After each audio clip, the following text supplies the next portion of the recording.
¿Qué tal, amigos? Bienvenidos a otro capítulo de ¿Cuántos cuentos cuentas?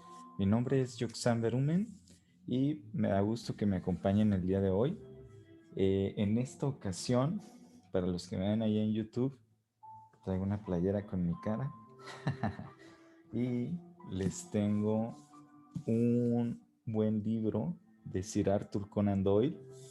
Quienes conocen a Sir Arthur Conan Doyle sabrán que él fue el autor de las historias de Sherlock Holmes, que pues vendrían siendo sus novelas más icónicas, ¿no? Sin embargo, tiene una amplia colección de cuentos y el día de hoy les voy a contar uno de esos cuentos de Sir Arthur Conan Doyle, que se van a dar cuenta que son muy, este, digamos, de suspensos, policíacos. Entonces se puede ver cómo en sus cuentos previos a la creación de Sherlock Holmes, él ya se estaba metiendo mucho a este género detectivesco. Entonces, el cuento que les voy a leer hoy se llama El noviazgo de George Vincent Parker. Espero que les guste. Y dice así: quien se dedique a estudiar las historias del crimen se encontrará, a la hora de catalogar los casos, que las dos causas más comunes que incitan a un ser humano al asesinato son la voracidad por el dinero y el oscuro odio incitado por el despecho amoroso, el crimen pasional. De estas dos causas o móviles, el segundo no es tan frecuente, pero resulta más fascinante, ya que los crímenes provocados por el despecho amoroso son más sutiles en su concepción y revelan una psicología más profunda. La verdad es que nuestra mente no puede sentir ni la más mínima simpatía hacia la avaricia y el bestial egoísmo que ponen en la misma balanza un monedero y una vida. Sin embargo, hay algo más espiritual en el caso de un hombre al que los celos y el infortunio llevan a un estado de pasajera y violenta locura. Es necesario decirlo en términos científicos. Es el tipo de criminal apasionado por oposición al voluntario. Por supuesto que los dos crímenes deben castigarse con la misma severidad, pero sentimos que no son igualmente sórdidos, que no tienen la misma carga de mezquindad y que ninguno de nosotros puede asegurar de qué manera actuaría si sus sentimientos y su honra fueran de pronto y con crueldad ultrajados. Incluso, aunque estemos de acuerdo con el veredicto, es posible que sintamos algo de piedad hacia el criminal. Su delito no ha sido el resultado de una planeación a sangre fría y en su propio interés, sino la consecuencia, por más monstruosa y exagerada que resulte, de una causa de la que otros fueron responsables, como por ejemplo de un crimen pasional. Voy a narrar las circunstancias del caso de George Vincent Parker, cambiando nombres de personas y lugares para evitar revelaciones que pueden resultar dolorosas para personas que aún viven.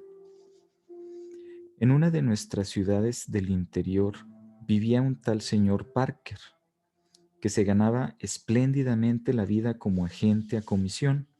De esto hace aproximadamente unos 40 años. Parker era un excelente hombre de negocios y durante los años posteriores a la guerra de Crimea y anteriores a las guerras americanas, su fortuna creció rápidamente. Se construyó una casa en una agradable zona residencial fuera de la ciudad y como tenía además la buena fortuna de estar casado con una mujer encantadora y comprensiva, todo parecía presagiar que le esperaba una vejez tranquila y feliz. La única dificultad a la que se enfrentaba era su incapacidad para comprender el carácter de su único hijo, y, en consecuencia, de saber qué planes debía hacer para el futuro de éste. El joven en cuestión, George Vincent Parker, pertenecía a una categoría que aparece constantemente y que siempre roza lo trágico. Por algún ancestral motivo, no sentía amor alguno por la gran ciudad y su vida bulliciosa, y ninguno tampoco por los negocios, ni las recompensas que dan los mismos cuando están bien hechos. Despertaban en él nada ni la más mínima ambición. No le interesaba el trabajo de su padre ni su estilo de vida, y la oficina le resultaba odiosa. No podía atribuirse, sin embargo, a indolencia o vicio esta notable antipatía hacia el trabajo. Era algo innato y consustancial a su carácter. Para otras cosas, tenía una mente despierta y receptiva. Amaba la música y mostraba notables aptitudes en este terreno. Era un excelente lingüista y tenía también buen gusto en lo tocante a la pintura. Era, como lo conocemos comúnmente, un hombre de temperamento artístico, con todas las debilidades de los nervios y del carácter que este temperamento implica. De haber vivido en Londres, habría conocido a centenares de otras personas con el mismo estilo y habría encontrado una ocupación apropiada para su temperamento. Habría hecho pequeñas incursiones en la literatura o en la crítica literaria. Entre los comerciantes de algodón del interior del país, su posición en esa época era de lo más aislado, y su padre no podía hacer otra cosa que menear la cabeza, dictaminando que su hijo era del todo inadecuado para continuar el negocio familiar. Era un chico de buen carácter, reservado con las personas a las que no conocía, pero muy popular entre sus escasos amigos. Una o dos veces se había comentado que era capaz de grandes estallidos pasionales cuando consideraba que había sido tratado injustamente. Sin duda, es un tipo de hombre que no sería apreciado por quienes trabajan y viven en el mundo de las cosas prácticas. En cambio, resulta invariablemente atractivo para las mujeres.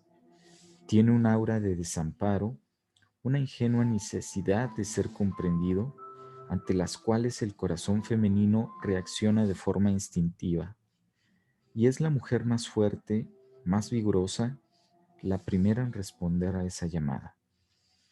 No sabemos qué otros femeninos consuelos pudo haber encontrado anteriormente nuestro tranquilo dileante, pero han llegado hasta nosotros los detalles de uno de sus amoríos.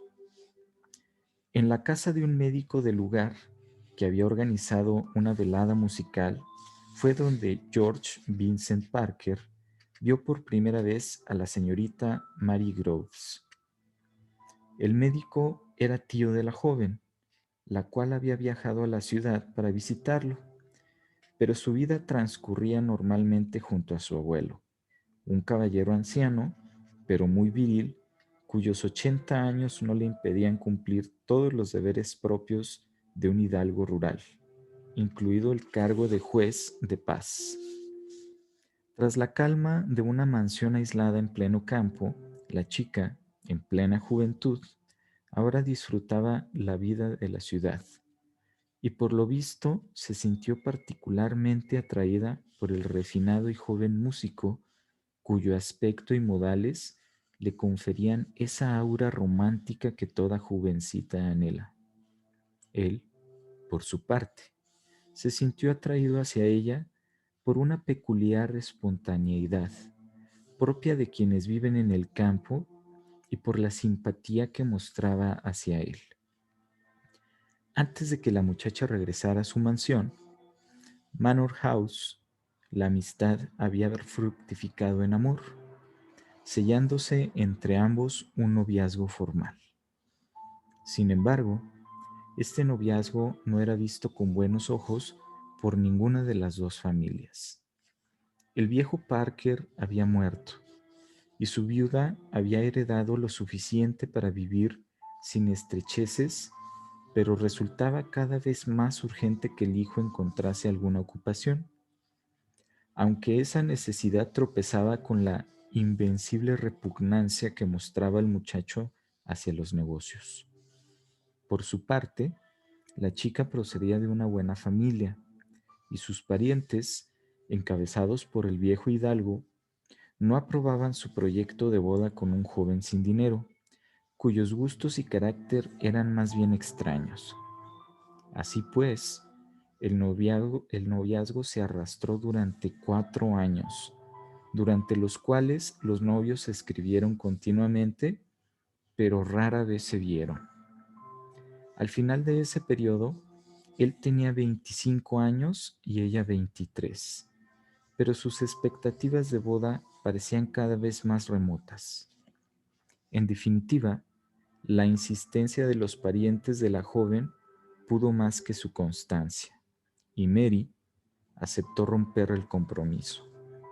Con tal fin, empezó a cambiar el tono de sus cartas y a incluir en ellas frases llenas de intención que debían ir preparando a su novio para el golpe final. Mary le escribió el 12 de agosto de 1800 que le habían presentado a un clérigo y que este era el hombre más encantador que había conocido en su vida. Ha pasado unos días con nosotros, decía, y el abuelo pensó que era el hombre que me convenía, pero yo no estoy de acuerdo. Esta frase, a pesar de la coletilla vagamente tranquilizadora que la remataba, agitó de sobremanera al joven Vincent Parker. Su madre declaró más tarde haber presenciado la profunda depresión con la que cayó, aunque eso no tenía nada de extraordinario en alguien que, como él, sufría por naturaleza una tendencia a la melancolía y que siempre adoptaba la visión más pesimista de cualquier asunto. Recibió otra carta al día siguiente, cuyo tono era más decidido. La joven empezaba diciendo: tengo muchas cosas que decirte, y más vale que te las digas sin rodeos. Mi abuelo ha descubierto que nos escribimos y está furioso de pensar que puede haber algún obstáculo en la boda entre el clérigo y yo. Lo que te pido es que te devuelvas la libertad, solo para que pueda decir que no tenga compromiso alguno. No te tomes todo esto a la tremenda, por favor, compréndeme. No me casaré si puedo evitarlo. Esta segunda carta produjo un efecto fulminante. Vincent cayó en un estado de postración tal que su madre tuvo que pedirle a un amigo de la familia que le hiciera compañía durante toda la noche. El chico no hacía más que caminar de un lado a otro en un estado de extrema excitación nerviosa, estallando en sollozos constantemente. Cuando se acostó, sus manos y pies temblaban de forma convulsiva. Se le administró morfina, pero fue en vano. Rehusaba cualquier alimento. Solo al precio de grandes esfuerzos consiguió contestar la carta. Cuando lo hizo, al día siguiente, fue con ayuda del amigo que había estado toda la noche con él. Su respuesta fue razonable y también afectuosa. Queridísima Mary, siempre serás queridísima para mí. Mentiría si te dijera que no estoy terriblemente afectado, pero en cualquier caso, bien sabes que no seré yo el hombre que se interponga en tu camino. No voy a contestar una sola palabra a tu última carta, excepto para decir que quiero oír de tus propios labios cuáles son tus deseos y que accederé a ellos. Demasiado bien me conoces para pensar que, después de eso, haría cualquier disparate o daría rienda suelta a un sentimentalismo fuera de lugar. Antes de abandonar Inglaterra, quisiera verte una vez más, por última vez, aunque Dios sabe lo desgraciado que me siento al pensarlo. Estarás de acuerdo conmigo en que mi deseo de verte es perfectamente natural. Di en tu próxima carta dónde podríamos encontrarnos. Siempre, queridísima Mary, afectuosamente tuyo, George. Escribió otra carta al día siguiente, en la que nuevamente le suplicaba que le diera una cita, asegurando que acudiría a cualquier lugar que ella le indicase entre su casa y Standwell, el pueblo más próximo. Estoy perturbado, enfermo, y no dudo que tú estarás igual. Ambos nos sentiremos mejor, tanto mental como físicamente, y más felices después de esta última entrevista. Estaré donde tú digas, cueste lo que cueste. Siempre afectuosamente tuyo, George. Según parece, hubo una respuesta a esta carta fijando una cita, pues él escribió de nuevo el miércoles, día 19. Querida Mary, te diré que voy a llegar allí en el tren que tú me mencionas y te ruego, querida Mary, que no te preocupes demasiado por todo esto. En lo que a mí respecta, solo quiero verte para mi propia paz de espíritu, lo cual espero que no te parezca egoísta. No hago aquí sino repetir lo que ya he dicho. Me basta con que tú misma me digas cuáles son tus deseos y serán cumplidos. Tengo suficiente para no hacer aspavientos o propósito de algo que no puede evitarse. No seré yo quien constituya un motivo de disputa entre tu abuelo y tú. Si quieres venir a verme a la posada, estoy dispuesto a esperarte en ella hasta que llegues, pero esto lo dejo a tu juicio.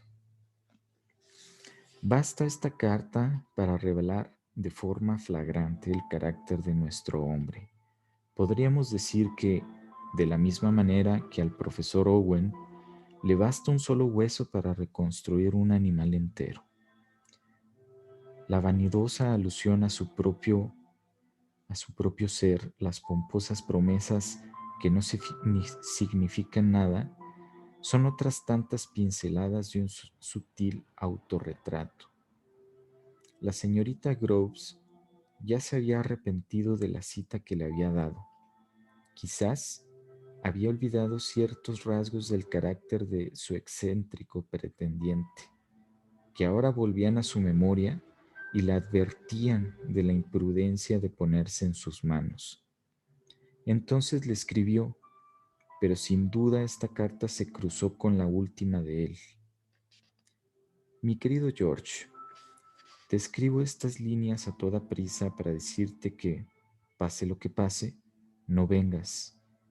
Me tengo que marchar de aquí, y es imposible predecir cuándo volveré.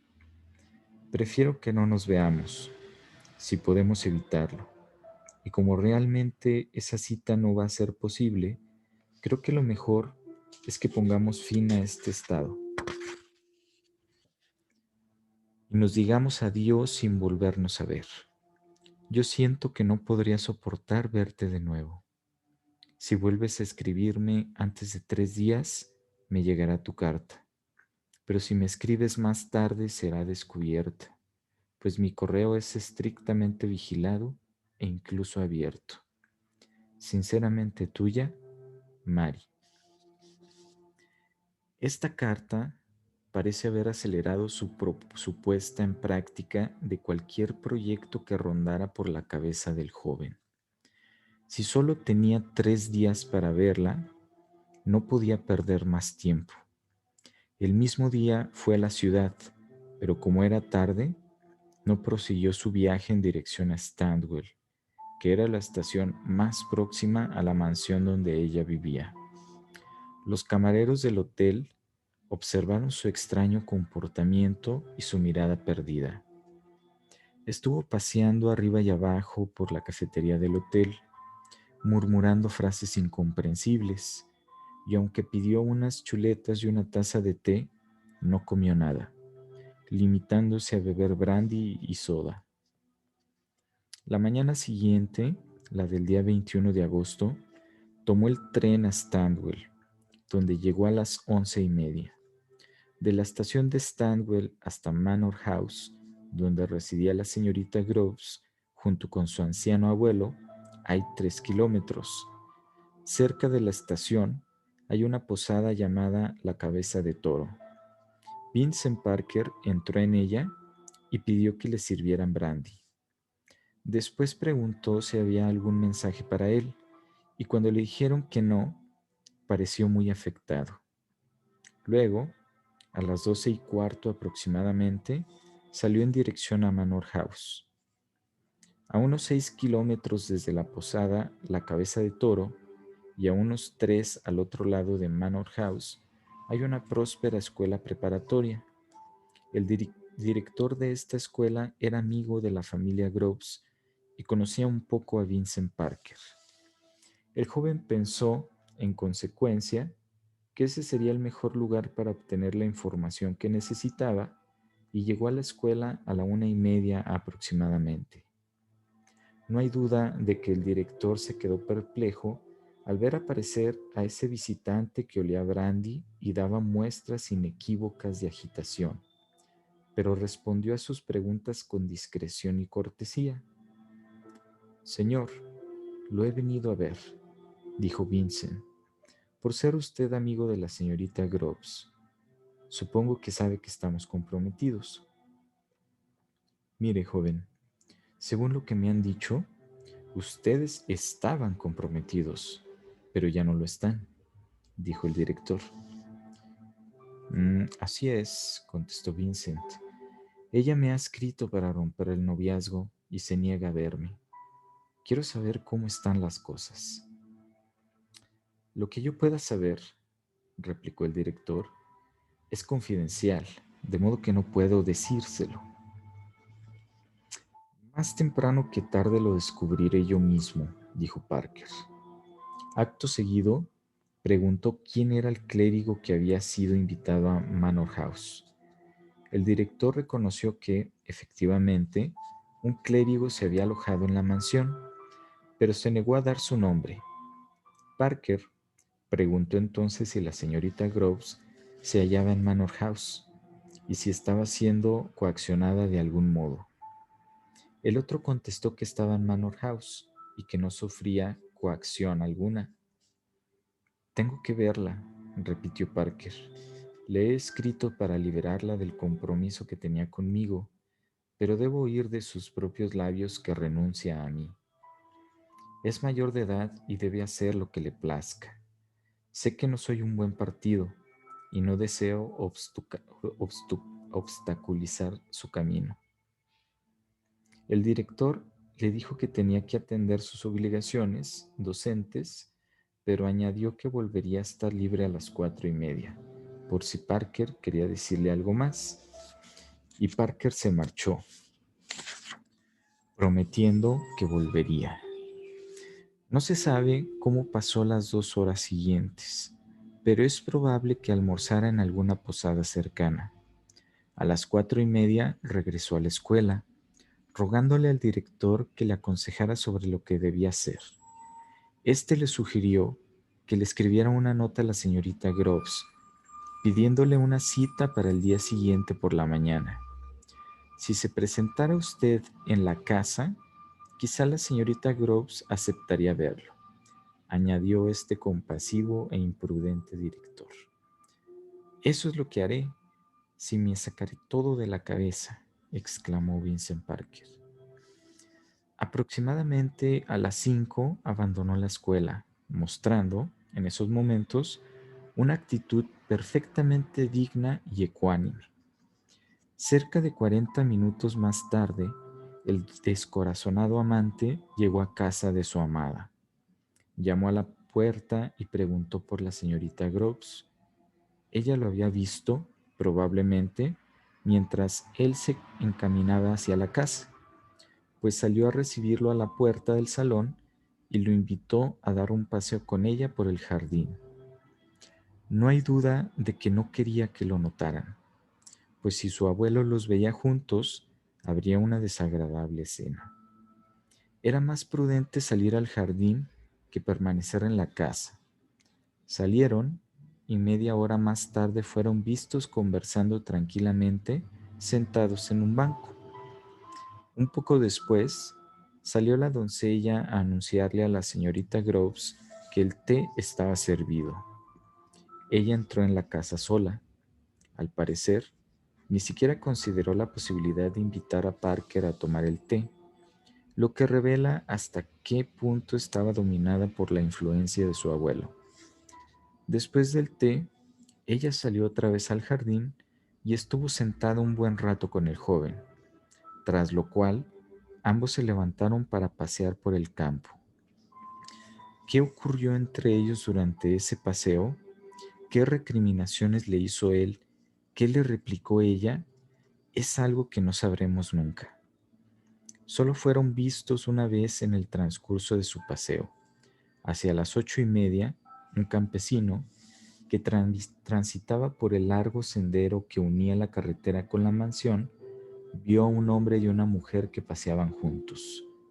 Al cruzarse con ellos, pudo distinguir en la penumbra del crepúsculo que la dama era la señorita Groves, la nieta del terrateniente. Cuando miró atrás, vio que ella y su acompañante se habían detenido y conversaban cara a cara.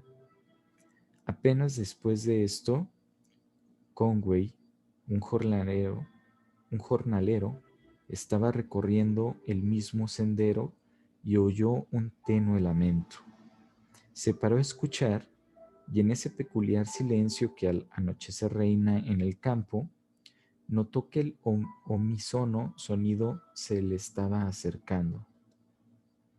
Un muro flanqueaba el sendero por uno de los lados y al mirar con atención a su alrededor, Conway percibió que algo se movía lentamente a lo largo de la negra sombra proyectada por el muro.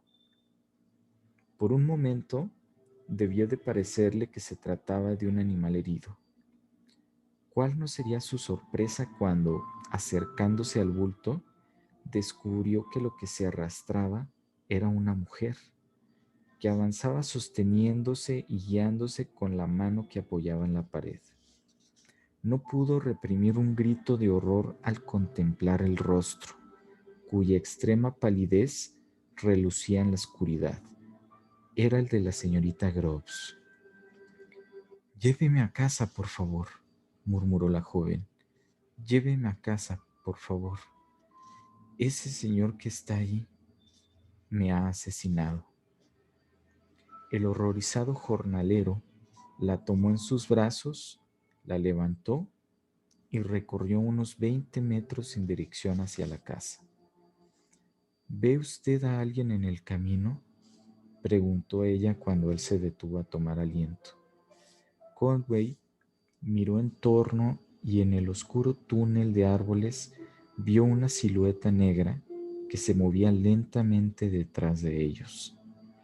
El jornalero esperó, sin dejar de sostener la cabeza de la joven, hasta que Parker llegó junto a ellos.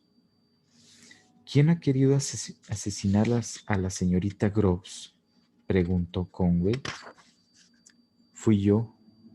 La he apuñalado», dijo Vincent Parker con la mayor frialdad posible. «Dios mío, entonces lo mejor que puede hacer es ayudarme a transportarla hasta su casa», dijo el jornalero.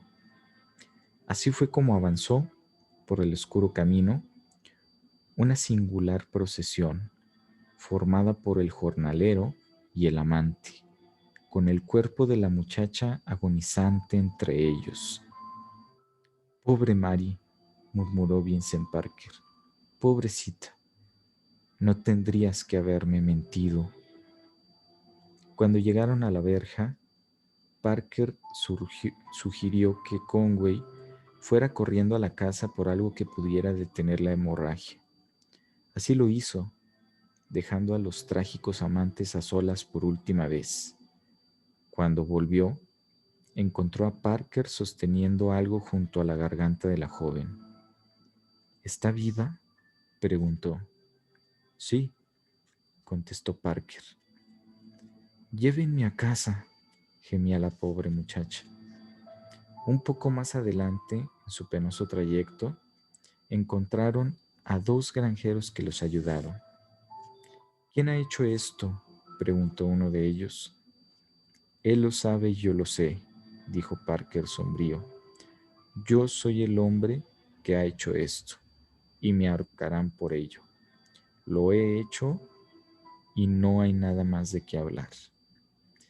Estas frases no parecen haber provocado ningún insulto, pues al parecer la abrumadora tragedia de la situación había dejado mudos a todos los acompañantes.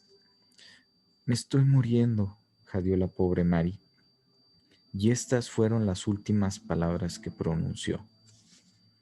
En la puerta de la casa se encontraron con el pobre viejo hidalgo, frenético, pues había oído vagos rumores de que había sucedido algún desastre. Los hombres se detuvieron al ver la blanca cabellera reluciendo en la oscuridad. ¿Qué ocurre?, gritó el anciano. Parker, muy sosegado, le respondió. Mary, su nieta, ha sido asesinada. ¿Pero quién lo ha hecho?, aulló el abuelo. Fui yo. ¿Y usted quién es? Mi nombre es Vincent Parker. ¿Y por qué lo hizo? Me engañó, y la mujer que me engaña debe morir. Por lo visto, la decisión y tranquilidad de su actitud desarmaron cualquier reproche. Le dije que la mataría, añadió mientras todos juntos entraban en la casa. Ella conocía mi carácter. El cuerpo fue llevado a la cocina y colocado sobre la mesa. Entretanto, Parker había seguido al aturdido y apesumbrado viejo hasta el salón y, tendiéndole un puñado de objetos, que incluía su reloj y algo de dinero, le preguntó si aceptaba hacerse cargo de ellos. El hidalgo rehusó furiosamente. Entonces Parker se sacó del bolsillo 2 paquetes de cartas, que era todo lo que quedaba de su miserable noviazgo. ¿Aceptará usted estas cartas?, preguntó. Puede leerlas, quemarlas o hacer lo que quiera con ellas. No quiero que salgan a relucir en el juicio. El abuelo las tomó y fueron quemadas como es debido. El médico y el policía, esos mellizos que la violencia atrae, habían sido avisados y se apresuraban hacia la mansión. La pobre Mary yacía muerta sobre la mesa de la cocina, con 3 grandes heridas en la garganta. El médico no se explicaba que hubiera llegado tan lejos y vivido tanto tiempo con la carótida seccionada, y es una de las más extrañas y peculiares cosas que pasaron en este caso.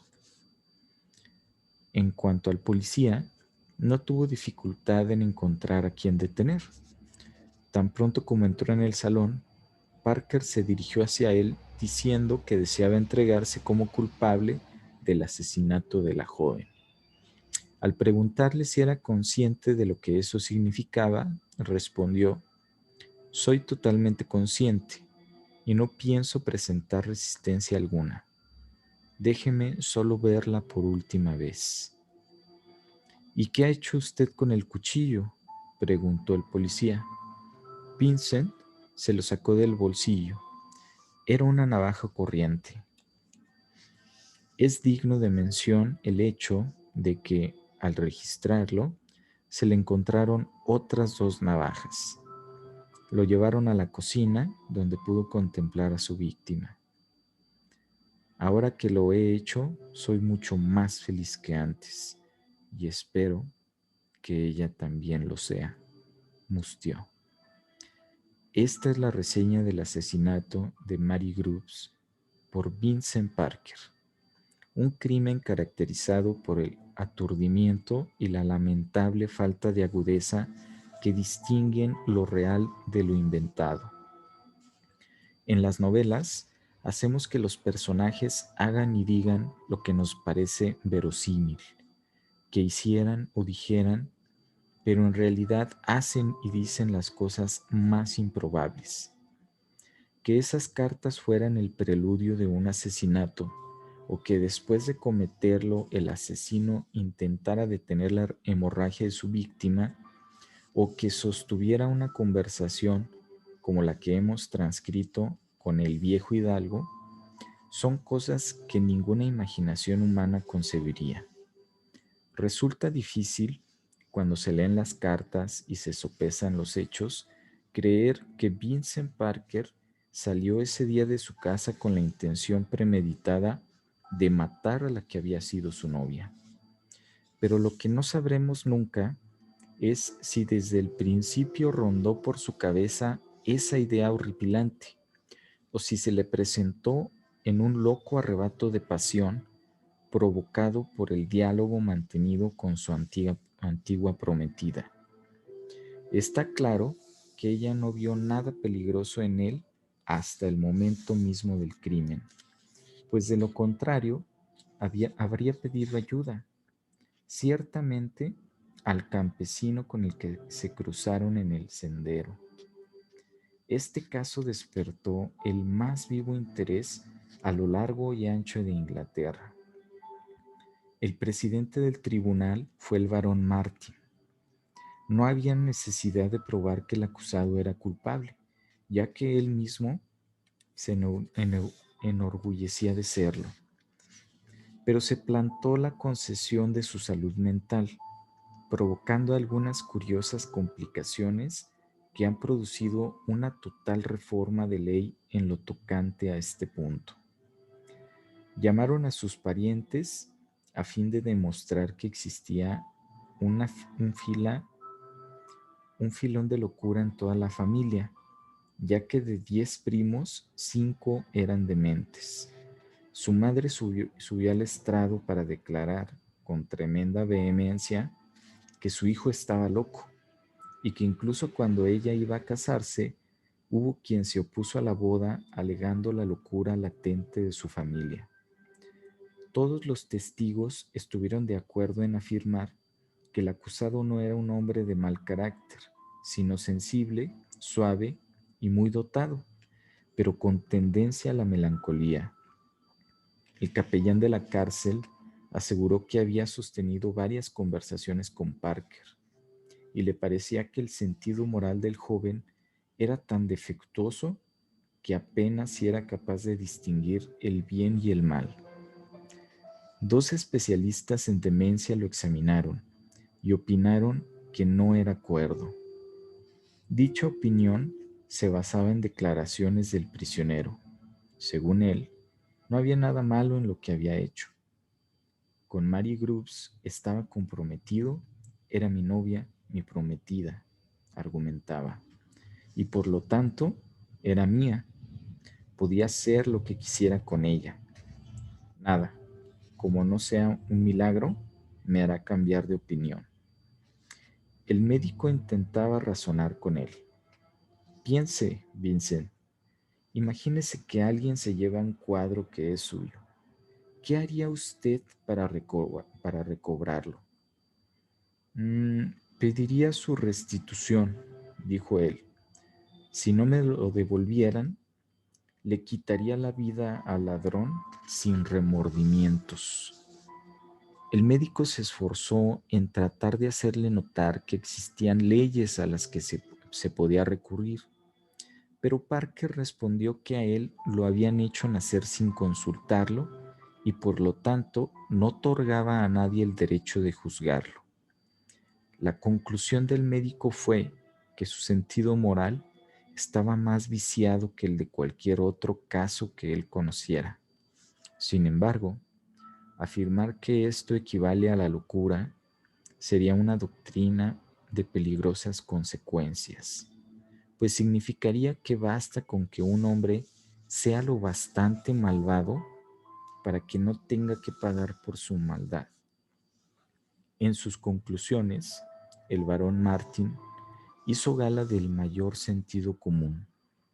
Declaró que el mundo estaba lleno de personas excéntricas y que para conceder a todas ellas la inmunidad de la locura sería un peligro público. Para estar loco, en el sentido que la ley da a este término, un hombre debe hallarse en un estado tal de confusión, que no sepa que ha cometido un delito, ni que se ha hecho merecedor de un castigo. En cambio, estaba claro que Parker lo sabía, pues había previsto que sería ahorcado. En consecuencia, el varón aceptó el veredicto del jurado, que declaraba culpable al acusado y lo condenó a muerte. El caso podía haber tocado a su fin si no hubiera sido por la escrupulosa conciencia del barón Martin. Su propia conducta había sido intachable, pero las opiniones de los médicos le pesaban y su conciencia estaba inquieta ante la mera posibilidad de que un hombre que no era realmente responsable de sus actos pudiera perder la vida por una decisión suya. Es probable que esta idea le impidiera dormir esa noche, pues a la mañana siguiente escribió el ministro de Justicia para comunicarle que, dadas las circunstancias, prefería no tener que tomar una decisión definitiva. El ministro de Justicia leyó con sumo cuidado el sumario y la carta del juez. Estaba a punto de confirmar la pena de muerte, cuando, la víspera misma de la ejecución, llegó un informe de los visitantes de la cárcel, observadores perfectamente imparciales, según el cual Parker mostraba signos indudables de locura. Esto obligó al ministro a suspender la ejecución y nombró una comisión de 4 distinguidos alienistas para que hicieran un informe detallado sobre el estado mental del preso. Los 4 alienistas llegaron a la conclusión unánime de que este joven estaba perfectamente cuerdo. No obstante, existe una ley no escrita según la cual un condenado a muerte que ha sido indultado una vez ya no será nunca ejecutado. Así fue como la sentencia de Vincent Parker fue conmutada por cadena perpetua, decisión que tranquilizó, en líneas generales, la conciencia del público. Y este sería el cuento de Sir Arthur Conan Doyle del día de hoy, El noviazgo de George Vincent Parker. Una historia que escribió antes de, de crear a Sherlock Holmes, que como pueden darse cuenta ya se veía que Conan Doyle iba a irse por ese rubro de la novela policíaca. Y bien, pues espero que les haya gustado y pues síganme ahí en redes para que sigan viendo los próximos contenidos y espero que sigan escuchando este proyecto. Gracias por acompañarme.